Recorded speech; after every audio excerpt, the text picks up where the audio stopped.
Muy bien, pues vamos a continuar con nuestra serie sobre el Sermón del Monte. Me vais a permitir, a efectos de poder continuar con el texto que hoy tenemos por delante, que me tome unos minutos para recordar primero cuál es el deseo, la oración que va siguiendo como hilo conductor a medida que seguimos en la exposición de la palabra en esta serie. Vamos a recordar lo que hemos estado viendo desde que la iniciásemos hace un tiempo y luego y así nos adentramos en el pasaje. La oración, si lo recordáis, y es por lo que estamos clamando, es que a través de escuchar, de acercarnos a las palabras de Jesús, unas palabras que Él pronunció en ese monte con una audiencia determinada en aquel momento, pero que son palabras también para nosotros hoy, porque somos ciudadanos del reino, Él transforme, vivifique su iglesia, que en su gracia, en su misericordia obre, transforme los corazones de quienes están nuevos, que no que espiritual a aquellos que quizás están experimentando una mayor debilidad, que traiga paz a aquellos que están quebrantados, que traiga consuelo a aquellos que están afligidos, que el Señor obre, que haya un despertar en aquellos que se sienten cansados, pero también que haya salvación, que Él obre, traiga salvación en aquellos que andan lejos, aquellos que quizá no han rendido su vida al Señor, que estos puedan venir en arrepentimiento y fe, que sean trasladados de la esclavitud del pecado al yugo de Cristo. Porque este es el propósito de nuestra creación, ¿no es así? Glorificar al Señor mientras nos gozamos en Él. Y para eso necesitamos estar atentos a lo que Él dice a través de su palabra, porque es ahí donde Él se revela, donde ahí podemos conocerle, saber cómo es. Necesitamos profundizar, adentrarnos en su palabra y ver cuál es su voluntad, sus mandamientos, porque solo aquietándonos a cómo Él dice que debemos andar en esta vida, cuáles deben ser nuestras actitudes, motivaciones, búsqueda de santidad, es que podemos experimentar una felicidad verdadera. Todo lo demás no te va a servir. Ahora, como os decía, recordemos eso brevemente, un poquito así, como decíamos el último día, ¿no? A vista de pájaro, ¿qué es lo que el Señor ha estado hablando? Él nos ha descrito en primer lugar quién es el bienaventurado, aquel que le pertenece, su hijo, aquel que puede disfrutar de la vida verdadera, el experimentar la felicidad verdadera, cuáles son los rasgos que definen el carácter de sus hijos, y lo vimos a través de las bienaventuranzas, ¿verdad?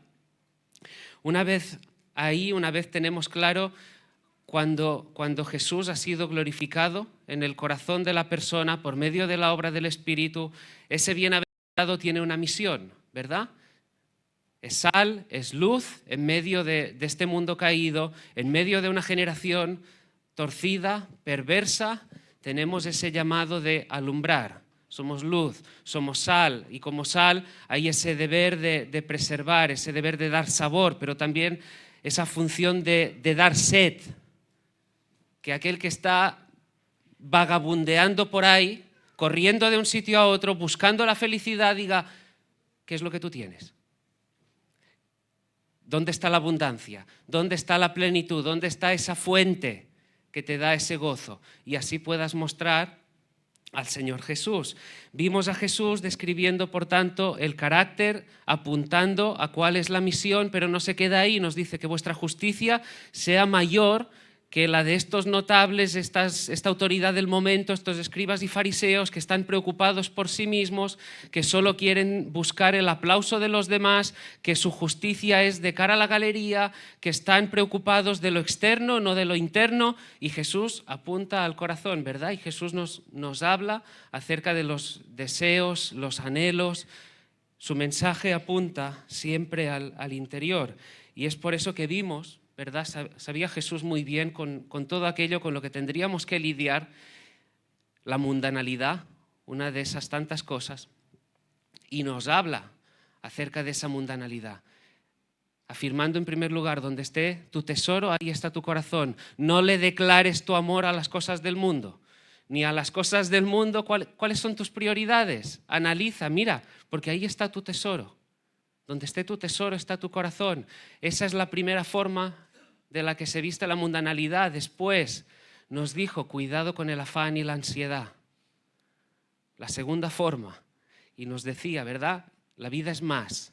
Y nos dirigía a elevar la mirada hacia Él, quien es aquel que nos preserva y apunta a esa debilidad de fe que a veces se experimenta. ¿No es así? Y en los últimos domingos hemos estado viendo, desde que empezásemos a acampar en el capítulo 7, cómo Jesús apunta a las relaciones, ¿verdad? Nos dijo, no juzguéis para que no seáis juzgados. Ya vimos que no se trata de, no es que esté diciendo no hay que juzgar, porque la palabra sí nos enseña que debemos discernir. Lo vimos, nos pide detectar los falsos maestros.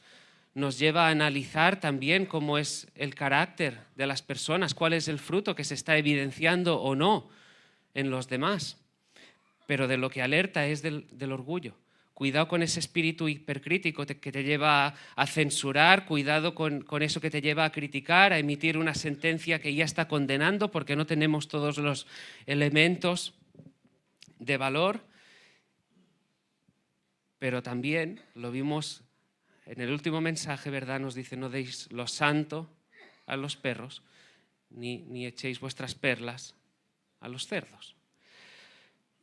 Y si os quería recordar todo eso, tomando esos minutos para hacer ese resumen, ¿no? Para que tengamos la mente ahí enfocada, ¿qué es lo que hemos estado viendo, ¿no? ¿Cuál es el carácter del Hijo de Dios? ¿Cuál es la misión? ¿Cuáles deben ser esos deseos que hay en nuestro interior? Y todo eso, en base a las palabras del Señor Jesús, es para ir descendiendo a la enseñanza que hoy tenemos por delante, porque uno podría llegar a la siguiente pregunta, y es la siguiente: ¿quién puede vivir así?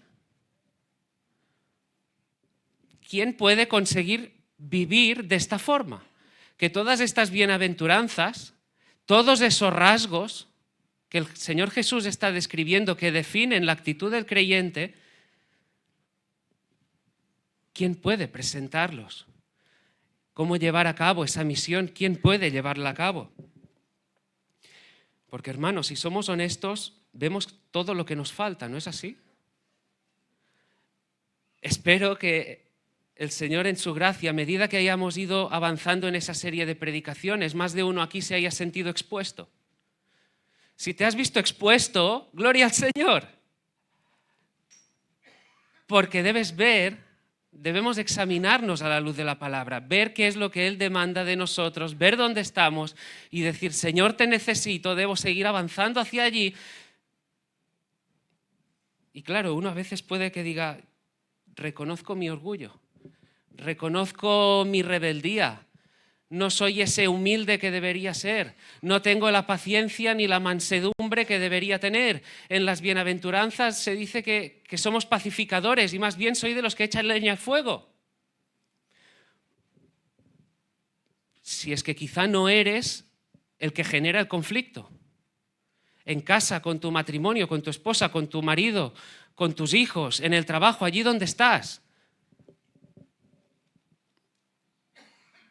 Puede que alguno se deje llevar en más de una ocasión por esa ira pecaminosa que el Señor Jesús está denunciando.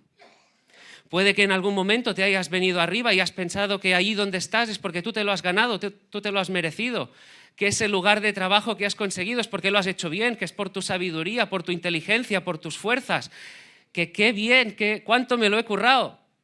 Y te has olvidado que es Él quien te da la sabiduría, que es Él quien sostiene, que es Él quien da las fuerzas, que es Él el que da el pan de cada día. Puede que tú digas, Señor, hágase tu reino, tu voluntad en mi vida. Sin embargo, hay áreas de tu corazón en las que no estás dispuesto a ceder el trono. Que dices, Señor, mi vida es tuya, tú eres el rey. Sí, ya, pero ahí no te metes. Quizá no lo decimos con estas palabras, pero lo vemos cuando uno dice, sí, ahí ya tomo la decisión con los hijos, en mi casa, lo que se hace, lo que se deja de hacer, en el trabajo, si se acepta este trabajo, si no, sin buscar al Señor. ¿Dónde está la búsqueda de la voluntad del Señor?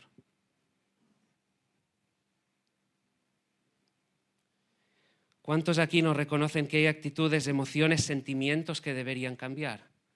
Anhelos, motivaciones. ¿Cuántos aquí no podemos reconocer, si somos honestos, que le hemos declarado el amor a las cosas del mundo? Que quizá el trabajo parece ser que lo es todo, que todo gira alrededor de él, o de tal persona, de tal relación, y los afectos se han desordenado. Que el Señor ha dejado de ser el primero. ¿Qué hay de la ansiedad? Es una realidad en el corazón. ¿Qué hay del afán? ¿Cuáles son las esperanzas? Son preguntas que nos hemos ido formulando a medida que hemos avanzado en todo esto. ¿Cuántos aquí no desearían crecer en un mayor conocimiento del Señor, que la relación, la comunión con el Señor fuese más estrecha? ¿Cuántos aquí no quisieran experimentar un mayor crecimiento espiritual?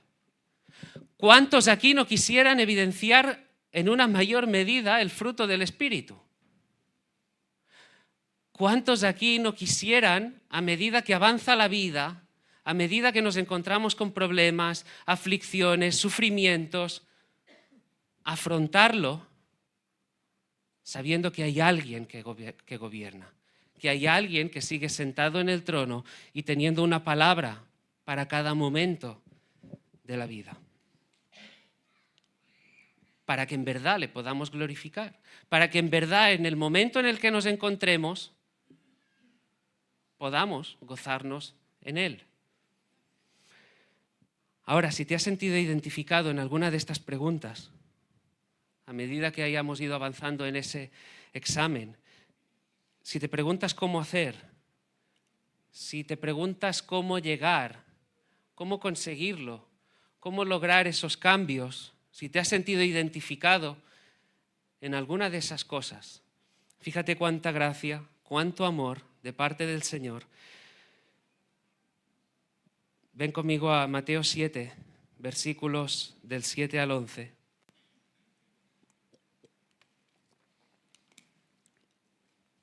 Porque las palabras que hoy tenemos están dirigidas desde el amor, desde la gracia y están llenas de consuelo, de seguridad, de refrigerio, sea cual sea el momento en el que te encuentres. Pedid y se os dará, buscad y hallaréis, llamad y se os abrirá. Porque todo aquel que pide recibe, el que busca halla, y al que llama se le abrirá. ¿Qué hombre hay de vosotros que si su hijo le pide pan, le dará una piedra? ¿O si le pide un pescado, le dará una serpiente?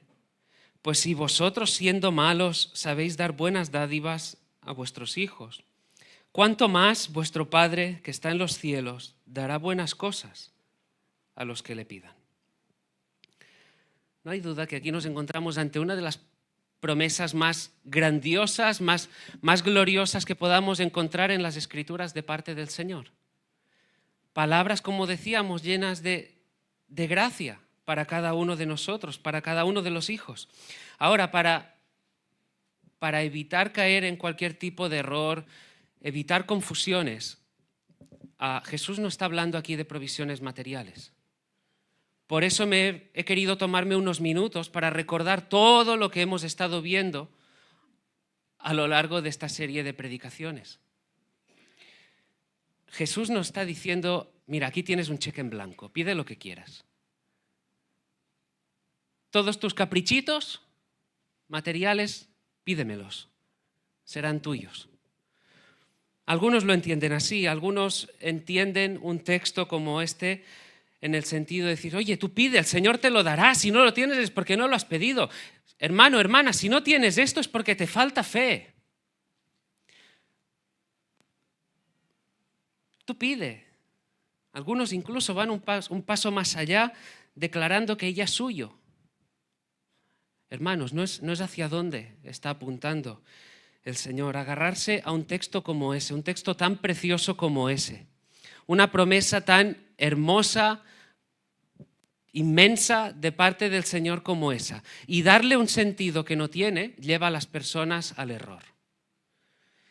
Y llevar al error con un texto como ese, ¿sabéis qué produce?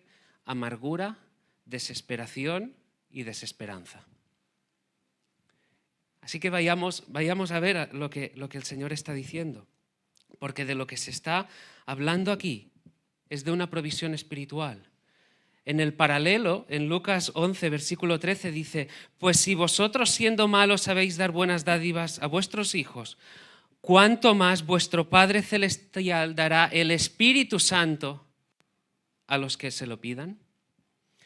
La provisión de la que el Señor Jesús nos está hablando es una provisión de naturaleza espiritual, procedente de sus riquezas espirituales. Y te invito a leer de nuevo el Sermón del Monte. Hazlo en casa, no lo haremos ahora. Hazlo en casa. Pero cuando llegues a ese lugar donde dices, eso me falta, cuando llegues a ese lugar donde dices, eso no me está reflejando a mí. Cuando llegues a esa actitud que dices, eso no lo estoy mostrando, yo no soy ese humilde, yo no soy ese manso, yo no tengo esa paciencia, yo no tengo ese hambre y esa sed de justicia, mis afectos están... Pídele.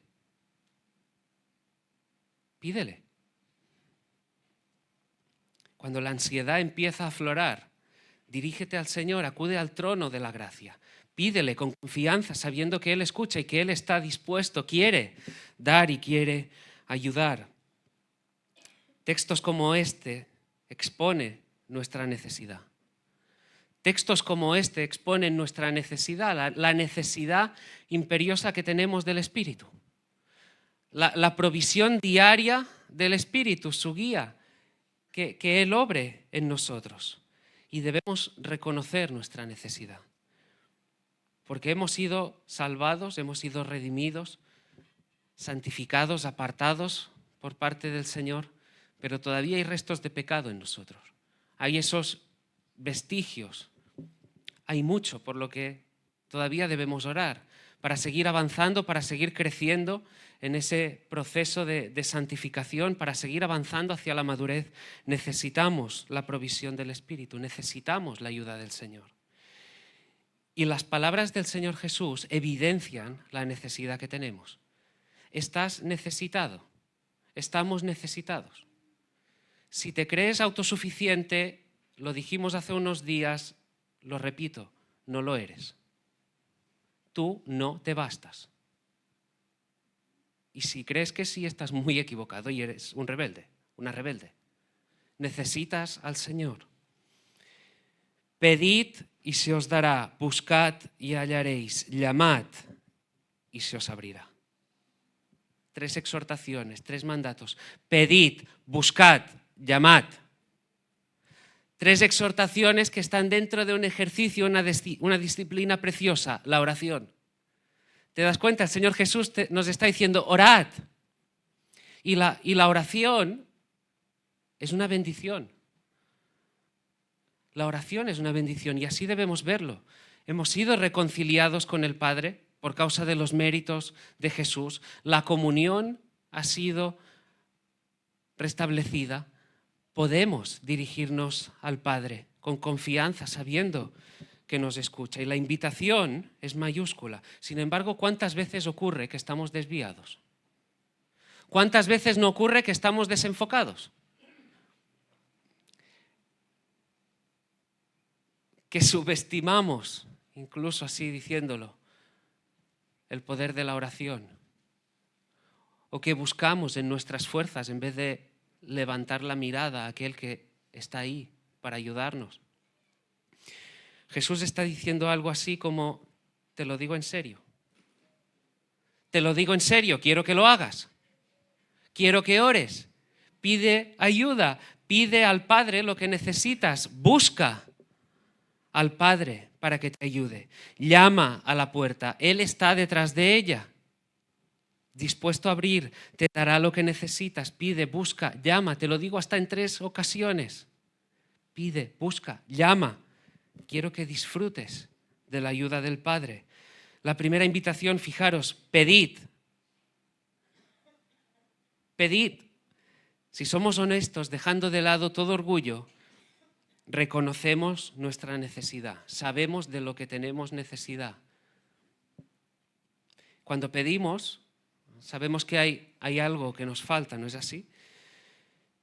Como decíamos antes, escuchas a Jesús hablar de las bienaventuranzas y reconoces que en alguna o varias de ellas puede que tengas que seguir creciendo, que hay alguna o algunas que quizá no te están reflejando a ti como se debería. Quizá reconoces que debe haber una mayor disposición, una mayor constancia en la oración, el ayuno, que quizá no lo haces con una actitud adecuada. Quizá necesitas un mayor fortalecimiento de la fe, un reconocimiento de cuál es la debilidad. La cuestión es que tú necesitas a alguien en mayúsculas. La cuestión es que estamos necesitados de alguien, en la necesidad, en la prueba, cuando sientes que faltan las fuerzas, cuando estás necesitado de vigor, de fortaleza. Te inclinas en oración reconociendo que Él es el fuerte, no tú. Que Él es el todopoderoso, no nosotros. Orar nos ayuda a luchar contra el orgullo. Pedir implica reconocer nuestra necesidad y pedirle a Él que supla en nuestra necesidad. A propósito de la oración y el orgullo, una parábola que hemos citado en no pocas ocasiones a medida que avanzábamos en esta serie. ¿Os acordáis del fariseo y el publicano? Estos dos hombres que subieron al templo a orar, ¿verdad? Pero había uno, el fariseo, que oraba consigo mismo y decía: Dios, te doy gracias porque no soy... Le explicaba lo bueno que era, diciendo: te doy gracias porque no soy como este. Señor, gracias por cómo soy, ¿no?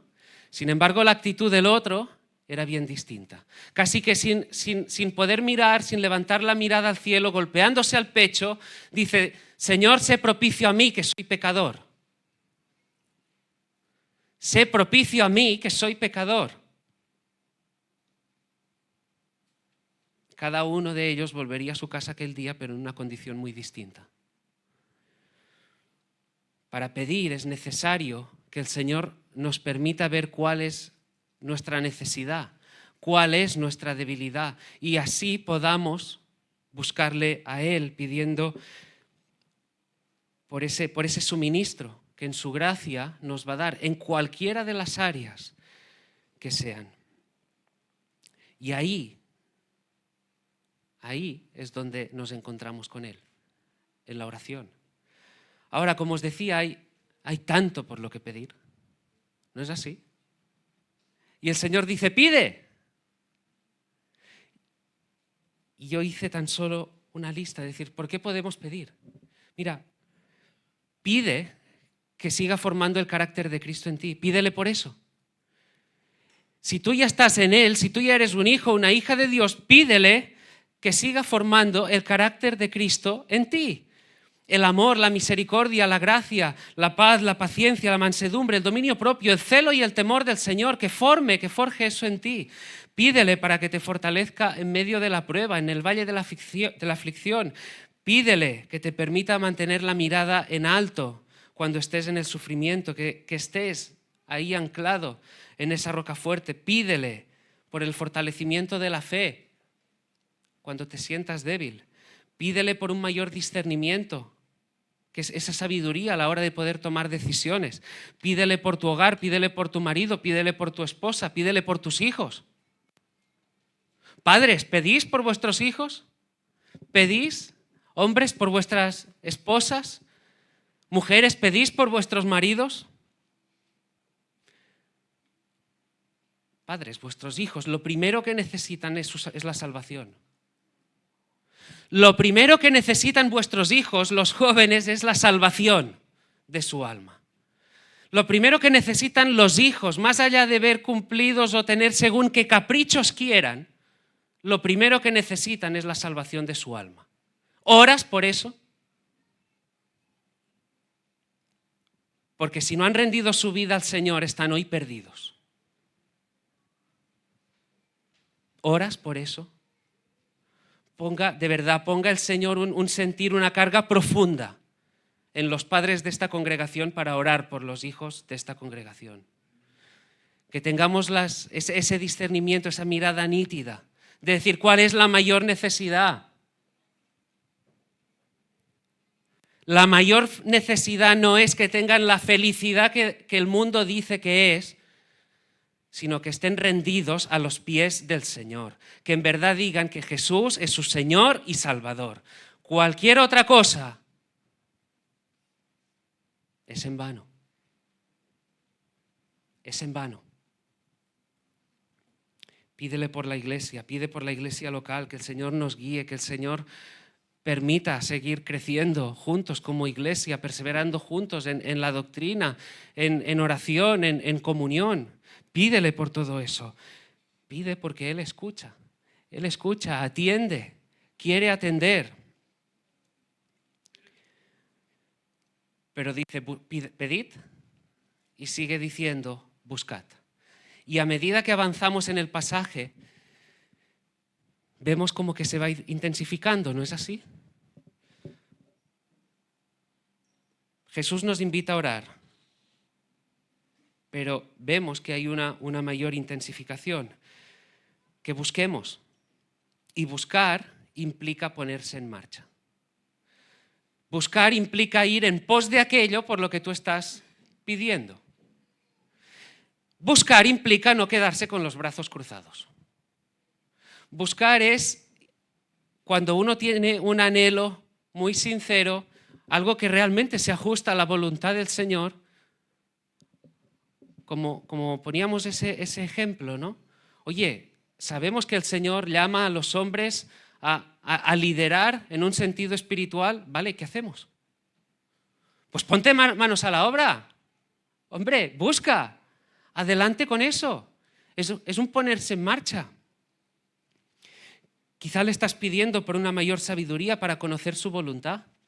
Quizá le estás pidiendo por una mayor sabiduría, discernimiento a la hora de saber qué principios bíblicos aplicar a tu vida cuando tienes que tomar según qué decisiones que puedan afectar a tu desarrollo personal, a tu trabajo, si tomar ese trabajo o no, a tu hogar, si tu familia tiene que ir por ahí o por ahí, qué hay de la educación de tus hijos, en cuanto a la economía, cómo administrar el dinero en la iglesia.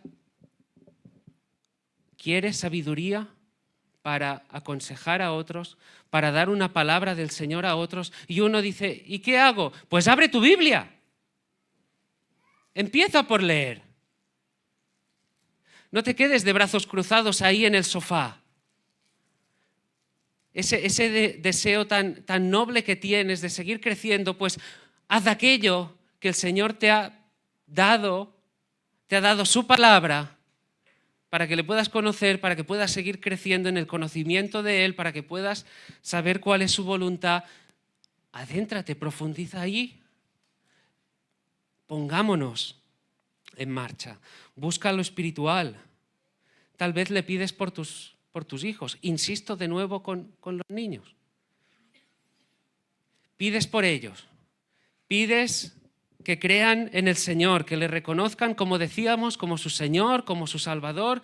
Pides que tus hijos tengan ese deseo de Dios, que tengan esa voluntad de servirle. Pides que entreguen su vida al Señor, a las cosas del Señor, a la iglesia, que sirvan, que se dispongan, que tengan esos... Se trata de deseos nobles, por supuesto que sí. Pero padres, ¿qué estamos haciendo? Pregunto, ¿qué estamos haciendo, qué estamos enseñando a nuestros hijos? Aquello por lo que tú pides por ellos, ¿ellos lo ven en ti? ¿Lo ven en nosotros? ¿Cuáles son las prioridades que tus hijos ven que tienes? ¿Tú les dices que lo primero es el Señor, sin embargo tu agenda es otra?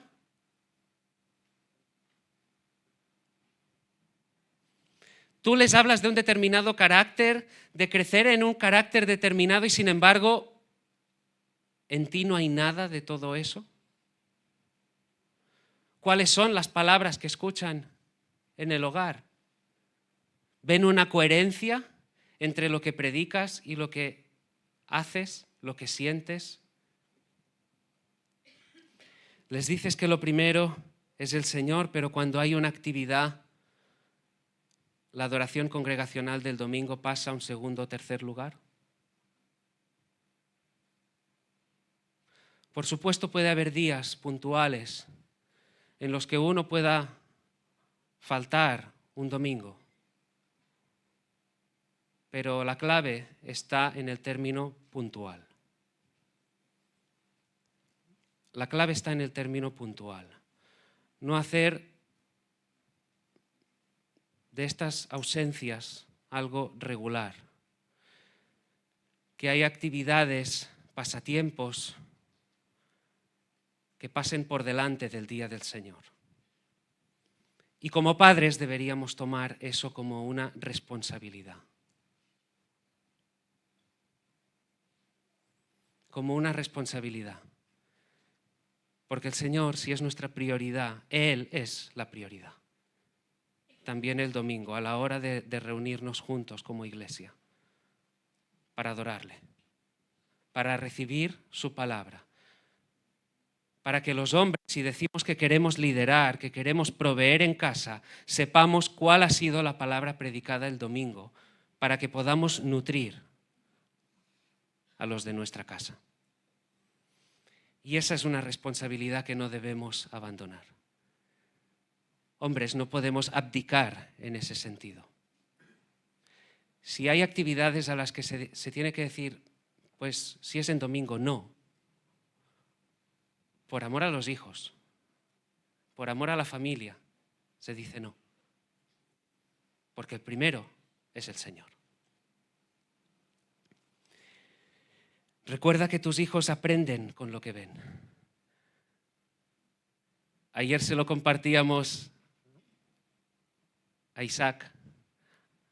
Le decíamos, ten presente algo.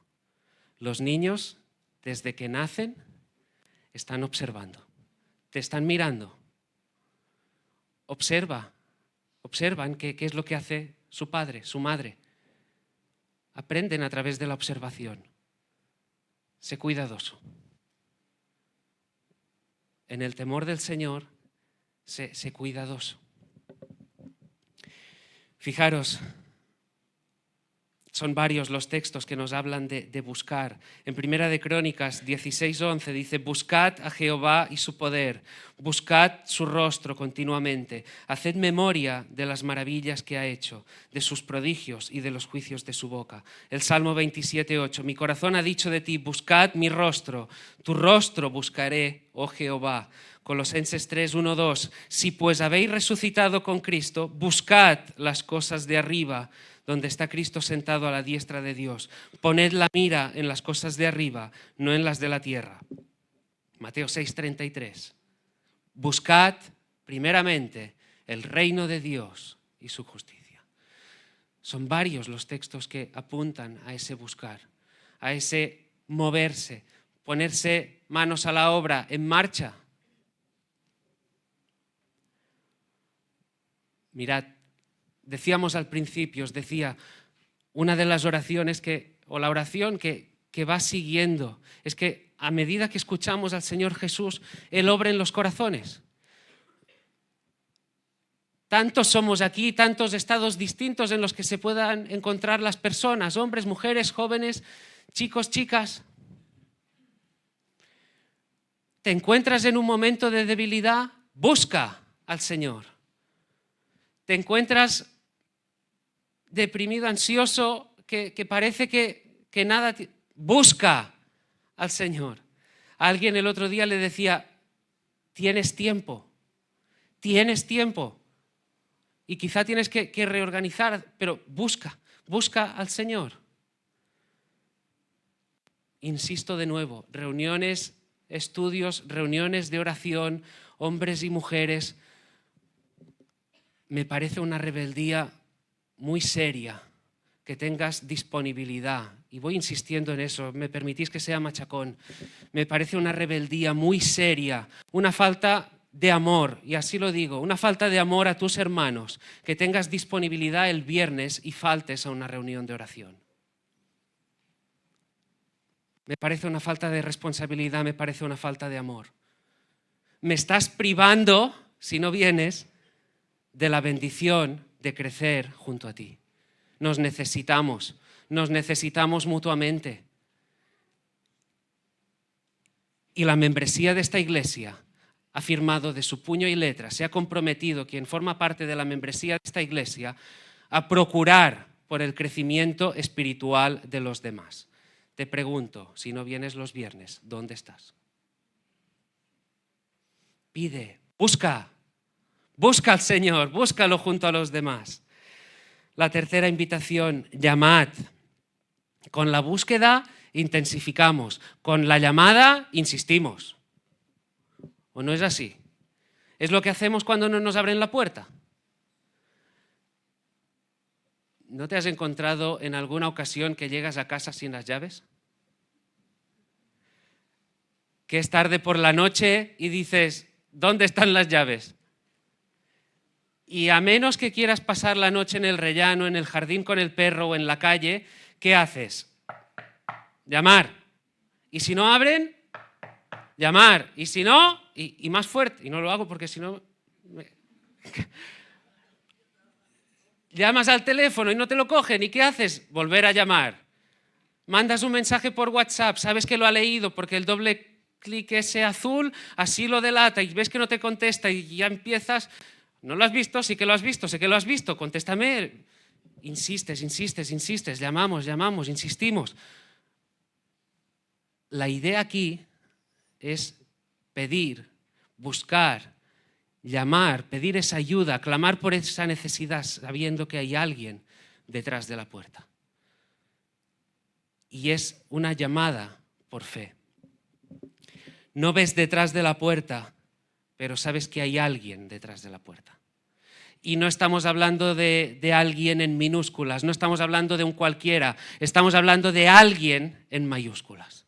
Estamos hablando de alguien que quiere atender tu necesidad, que quiere saciar ese vacío, aquel que quiere suplir en esas necesidades, en esas debilidades, el que es el fuerte, el que puede consolar en la aflicción, en el sufrimiento, el que puede fortalecerte en medio de la prueba, el que puede llenarte de esperanza, el que todo lo puede. Ese es el que está detrás de la puerta y te dice, pide, busca, llama.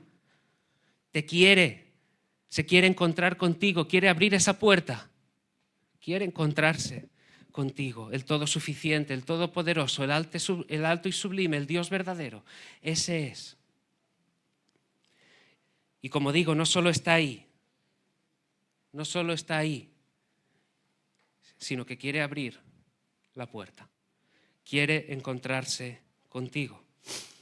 Jesús nos dice que oremos, que pidamos, que busquemos, que llamemos, que perseveremos, que seamos insistentes, que intensifiquemos la oración. Pero vemos que hay unas promesas. Pedid y se os dará. Buscad y hallaréis. Llamad y se os abrirá. Promesas preciosas, inmensas, enormes, que traen tranquilidad, que traen seguridad, que traen paz. Y se trata de unas promesas en las que no hay ningún tipo de duda por parte nuestra. En esas promesas no hay ninguna sombra de error, de duda. No la hay, porque Él es nuestro Padre. Él es el Padre en mayúsculas. Fijaros los versículos 9 al 11. ¿Qué hombre hay de vosotros que su hijo le pide pan, le dará una piedra?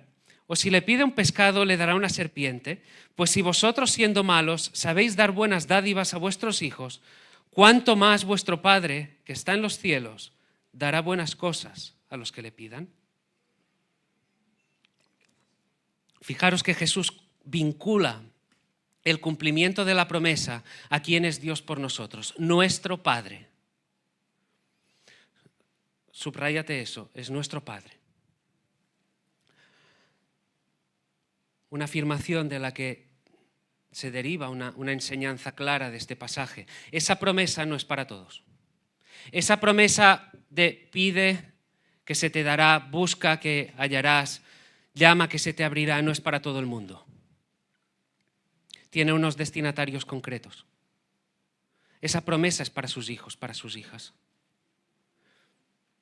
Esa promesa es para aquellos que han venido en arrepentimiento y fe, que han reconocido a Jesús como Señor y Salvador, aquellos que están unidos a Él por la fe, a estos y solo a estos a quienes se dirige esa preciosa promesa. Son estos y solo estos quienes pueden tener la seguridad en su corazón de que esa promesa es para ellos, que es cierta, que es real, que es verdadera. Todos los beneficios de esa promesa son para los hijos del Señor. Y como Padre, Él escucha, Él atiende, Él suple nuestra necesidad. ¿Por qué? Por su amor. Es una cuestión de amor. Es una cuestión de amor del Padre hacia los hijos. No es por lo bien que lo hayas pedido. No se trata de lo bien que hayas conseguido articular la oración, que puedas decir, oh, mira, es que lo he bordado. He bordado la oración. Me ha salido, oye, perfecta. ¿Qué palabras? Oye, no se trata de eso. Da igual lo torpe que te hayas podido presentar en un momento determinado pidiéndole o ni tan siquiera sabiendo cómo pedir o qué palabras decir. Él sabe lo que hay en tu corazón. Quizá ni tan siquiera lo has expresado, pero por la obra del Espíritu en tu corazón Él ya lo ha recibido. Entonces es por su amor. A veces, como decía, ni sabemos cómo pedir. Y eso nos ocurre a nosotros, ¿verdad? Como hijos con nuestros padres. ¿O no te ha ocurrido que dices, papá, mamá, y no sabes cómo continuar? O lo ves con tus hijos contigo, que dicen, papá, mamá, y no sabes lo que quiere. Muchas veces sí, ¿no? A veces se trata de un simple gesto, una mirada. Y como padres, porque conocemos a nuestros hijos, porque estamos cerca de nuestros hijos, porque estamos presentes en su vida, porque les amamos, porque les queremos, sabemos lo que necesitan y atendemos porque los queremos.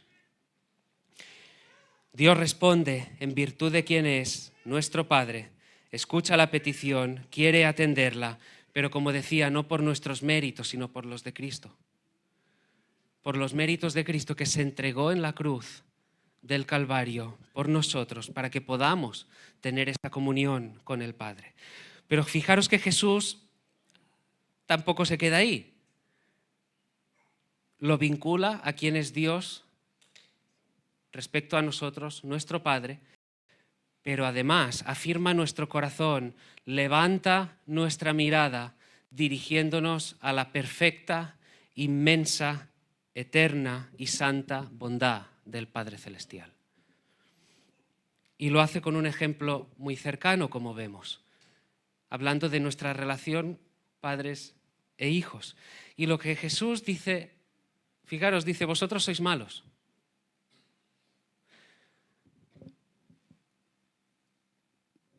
Si eres creyente, aún hay restos de pecado en ti. Aún cometemos errores, tenemos nuestra debilidad. Por supuesto, ya ni digamos de aquel que no sea creyente. El padre que no sea creyente está esclavizado al pecado. Pero aún así, como ese ejercicio de gracia común, como padres, aún el peor padre de todos cuida de sus hijos. Aún el padre que pueda llegar con unas manos manchadas de sangre a casa, quizá ve a sus hijos correr hacia él y lo que quiere es responderle con un acto de bondad. Los padres queremos el bien de nuestros hijos. Dice, ¿quién le va a dar una piedra si el hijo le pide pan? ¿O le va a dar una serpiente si le pide por un pescado? Hay un énfasis en el texto. Dios es bueno. Dios es bueno. Él es perfectamente bueno. El Padre Celestial es mejor que cualquier padre terrenal, porque en Él no hay maldad. En Dios no hay pecado. En Dios no hay error, en Dios no hay fallo de ningún tipo y Él no nos dará nada que pueda resultarnos perjudicial. Aún nosotros como padres, a pesar de estar movidos a dar algo bueno a nuestros hijos, a veces damos algo que no les conviene. Sin embargo, el que es bueno, el que es eterna y esencialmente bueno, siempre nos dará lo mejor para nosotros en todo momento. El puritano Thomas Manton escribió sobre la bondad de Dios lo siguiente, fijaros, dice, solo Él es originalmente bueno en sí mismo. Las criaturas pueden ser buenas únicamente por la participación y comunicación procedentes de Dios. Él es esencialmente bueno, y no solo bueno, sino la bondad misma. La bondad de la criatura es únicamente una cualidad sobreañadida, mientras que en Dios es su misma esencia. Él es infinitamente bueno. La bondad en la criatura es como una gota, mientras que en Dios es un océano infinito. Él es bueno eterna e inmutablemente, porque no puede ser menos bueno de lo que es. En Dios no cabe ni la adición ni la sustracción. El argumento de Jesús es irrefutable. Si tu Padre terrenal te da buenas cosas, ¿cuánto más el Padre celestial? El que es bueno, el que es perfectamente bueno, ¿cómo no te va a dar Él lo que tú necesitas? Y no cometamos el error de limitar nuestro conocimiento, nuestra comprensión de la paternidad de Dios a la experiencia que hayamos podido tener con nuestros padres terrenales. Hay quizá quienes no han disfrutado de la presencia de un padre que estuviese cercano a ellos, que mostrase el amor hacia ellos. Pero el Dios de las Escrituras, nuestro Dios, es un Dios cercano. Es un Padre perfecto. Es un Padre que está atento, que quiere, que suple en la necesidad, que nos da lo que necesitamos, que nos guía, en quien encontramos el consejo perfecto en todo momento. Pero hay otra idea que quiero que consideres para que pueda estimular tu oración. Algo que dijo San Agustín, dijo, ¿qué no daría ahora a sus hijos cuando le pidan? Cuando ya les ha concedido precisamente eso, que sean sus hijos. La idea, hermanos, es, Él ya te ha dado lo mejor. Si tú eres su hijo, si tú eres su hija, ya te ha dado lo mejor. Ya te ha dado una identidad. Estabas perdido.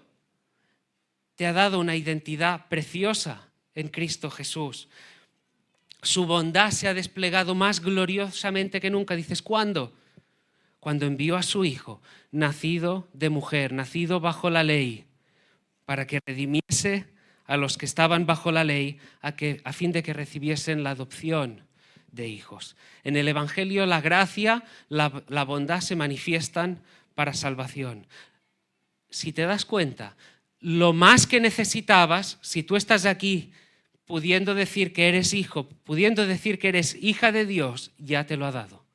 Lo que más necesitabas, ya te lo ha dado. Ya te ha trasladado de la oscuridad, de las tinieblas, a la luz admirable. Tienes esa certeza. Sabes que estás destinado a una gloria eterna, una gloria espectacular, una herencia segura, reservada en los cielos, incorruptible, incontaminada, inmarcesible. Te ha regalado, como decía, la mejor de las identidades. Eres hijo, eres hija de Dios.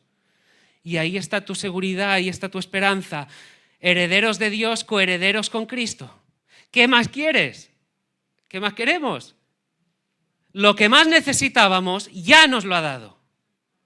Ya lo tienes, ya lo tenemos. ¿Cómo no te va a dar todo lo demás que puedas necesitar? El Padre, avanzo ya hacia el último punto, dará buenas cosas a sus hijos. Eso es lo que nos dice el texto, esto es lo que dice Jesús, que el Padre da a los suyos, buenas cosas. Jesús nos dice que cuando pedimos, cuando buscamos, cuando llamamos, El Padre nos escucha y concederá cosas buenas. Nosotros le vamos a pedir, nosotros vamos a buscar, nosotros vamos a llamar, pero Él sabe el qué, el cómo y el cuándo.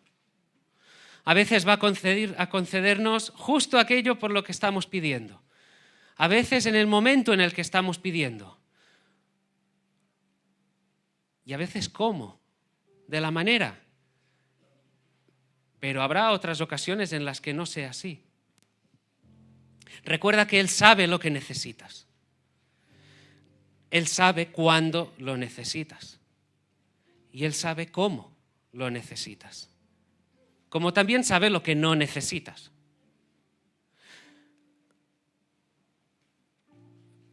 O tráelo a la memoria. A veces es bueno hacer esos ejercicios de memoria. Piensa en algo, porque seguro que lo hay. Yo sí puedo identificar algunas cosas. Por la que pediste, seguro que hay cosas que tú pensabas, si tengo esto, voy a alcanzar la estabilidad, voy a tener la felicidad, va a parecer que mis sueños se cumplan. Que uno dice, entonces sí, tendré seguridad, eso que te llevaría a la felicidad. Y ahora puedes decir, Señor, gracias porque no me lo diste. Gracias porque no me diste aquello por lo que tan insistentemente te pedía. Aquello por lo que en mi sabiduría, en mi pensar, ahora veo que ingenuo, pensaba que me llevaría a la felicidad. Señor, gracias porque no me lo diste, o gracias porque quizá me lo has dado ahora, pero mi corazón ahora no deposita su felicidad ahí, sino en ti.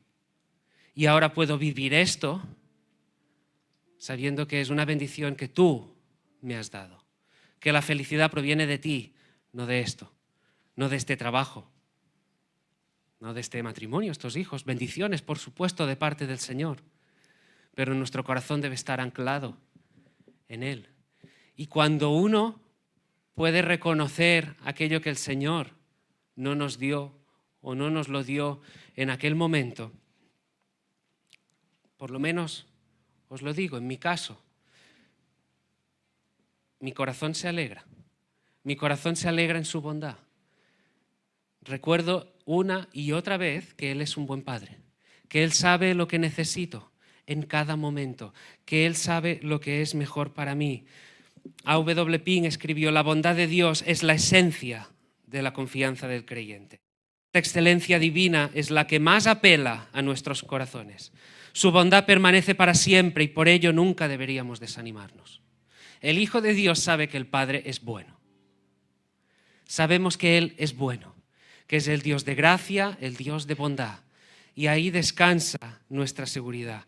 Él es un buen Padre, el Padre Celestial es bueno y Él nos dará buenas cosas.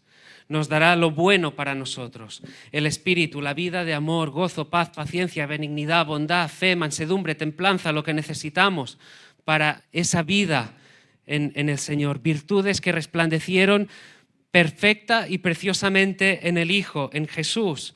Si queremos ser como Él, anhelamos ser como Él, queremos crecer en Él, pidamos por estas cosas. Pídele por ese fruto del Espíritu en tu vida. El suministro está ahí, está a tu disposición. Jesús te está diciendo, pide, busca, llama. Pídele por eso. Tantas bendiciones, tantas cosas, pídele por eso. Ponte en oración, pídele al Señor. Iglesia, hay mucha gracia detrás de estas palabras. Recordad lo que dijimos al empezar esta serie de predicaciones, algo muy singular. Si os acordáis, decíamos, Jesús escogió un monte para predicar este sermón. ¿Por qué escogió aquel lugar? Si miramos atrás, vemos a Dios descendiendo a un monte para traer su ley y vemos cómo la correcta interpretación de esa ley viene dada también en un monte. Dios descendió en el Sinaí, Cristo subió al monte, Cristo, el Dios encarnado. Dios dio la ley, Cristo, el Verbo encarnado, dio su interpretación. Jesús apuntó con sus palabras al corazón para que podamos vivir la vida verdadera, porque es sometidos al Señor, mirando a Él, reconociendo su reinado en nuestras vidas, siendo moldeados a su imagen, que podemos experimentar la verdadera felicidad. Pero Jesús estaba preparando también a los suyos para comisionarlos. Los iba a comisionar a predicar las buenas nuevas del Evangelio, a hacer discípulos, para que otros tantos, para que otros muchos a lo largo de la historia pudieran venir en arrepentimiento y fe. Pero sabemos que hubo algo antes. En un monte Dios descendió, trajo la ley. En otro monte Cristo subió, dio la interpretación de la ley. Pero sabemos que hubo otro monte, el Calvario. Y ahí Jesús cargaría sobre sí la maldición de la ley. Ahí Jesús se entregaría por nuestros pecados, pasados, presentes y futuros, para redimirnos, para salvarnos, para que tú y yo podamos hoy vivir a la luz de este sermón del monte. Y yo quisiera que tú puedas abrazar con todas tus fuerzas las palabras que Jesús pronuncia aquí en este texto que hemos considerado. Que abraces con todas tus fuerzas esa invitación. Pide, busca, llama, ora. Pide por ese suministro de parte del Padre, de aquel que está presente en tu vida, que quiere dar aquello que necesitas en cada momento de tu vida. Él sabe lo que necesitas. Y esa es una seguridad, es un consuelo, es fortaleza para nosotros. La vida es un viaje, ¿o no es así? No sabemos peregrinos de este lado de la eternidad, un viaje lleno de perplejidades, un viaje lleno de incertidumbres, un viaje lleno de problemas, pero se trata de un viaje en el que por la fe el Hijo de Dios sabe que no está solo. Y las palabras del Señor Jesús aquí, pide, busca, llama, te deben llenar del mayor de los consuelos, de la mayor de las seguridades, de la mayor y mayúscula de las esperanzas para tu vida. Porque en este viaje no estás solo. Esta es la esperanza. En este viaje no estás solo. Por la fe Abraham, siendo llamado, obedeció para salir al lugar que había de recibir como herencia. Y salió sin saber a dónde iba. Como dijo un puritano, Abraham no sabía